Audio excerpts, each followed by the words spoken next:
ortaya çıktığında bu saldırının abartıldığı hatta hiç yaşanmadığı anlaşıldı. Ancak o dönemde bu olay Amerikan halkı nezdinde savaşa girmenin gerekçesi olarak sunuldu.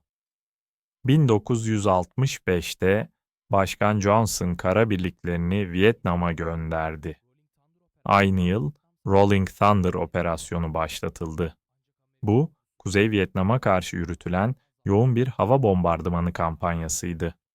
Ancak Vietnam'ın coğrafi yapısı ABD'nin yüksek teknolojiye dayalı askeri gücünü etkisiz bırakıyordu.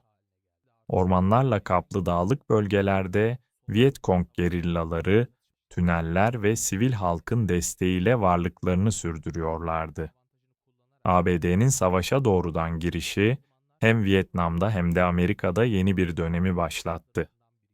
Savaş artık bir bölgesel çatışma olmaktan çıkmış, küresel bir güç gösterisine dönüşmüştü.